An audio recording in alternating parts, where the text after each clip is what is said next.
Պուրիտանները, ամենօրյա ընթերցանություն, Ջոն Բանյան, օր փետրվարի 28։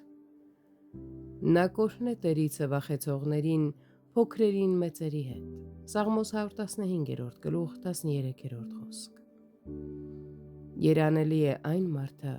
ով վախենում է Աստծուց, քանզի Աստված իր ժողովրդի մխիթարությունը չի դրել ոչ արտաքին պարտականությունների կատարման, ոչ էլ նրանց հոգիների փրկության մեջ, այլ հավատքի, սիրո և Աստծո երկյուղի մեջ։ Նա այս բաները չի կապել ոչ առողջությամբ կատարված գործերի, ոչ էլ դրանց ամենաթանկ մասերի պատշաճ գործածման հետ, այլ Քրիստոսի ընդունման և Աստծո երկյուղի հետ, որը քրիստոնյան կարող է անել և անել ընդունելի կերպով, նույնիսկ եթե ամբողջ կյանքում պառկած լինի անկողնում։ Դուք կարող եք նաև հիվանդ լինել և հավատալ,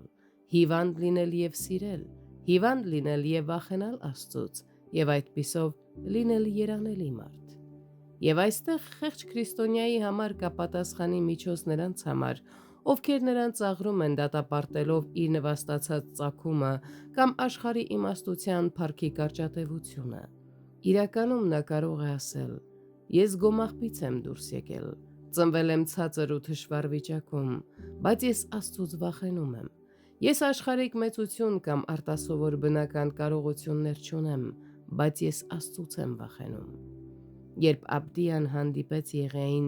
նա նրան ոչ մի աշխարհիկ ու ֆանտաստիկ գովեշ չտվեց, ոչ էլ պարծեցավ իր գերազանցությամբ Իսրայելի Աքաբ թագավորի նկատմամբ, այլ անկեղծորեն ու բարյացակամորեն ասաց. «Բայց ծառատ տերիցը երկյուղած եմ իմ մանկությունից»։ Երրորդ Թագավորաց 18 գլուխ 12 խոսք։ Երբ նավաստիները հարցրին Հովնանին. «Ինչ է քո բանը և որտեղից ես գալիս, ո՞րն է քո երկիրը և դու ո՞ր ժողովրդիցն ես», նա պատասխանեց. «Ես եբրայեցի եմ և ես վախենում եմ երկնքի Աստծուց, Տիրոջից, որ ստեղծել է ծովը և ցամաքը»։ Հովնան 1 գլուխ 8-9 խոսքեր։ Այս պատասխանը աշխարհի ամենաբարձրն ու գերագույնն է։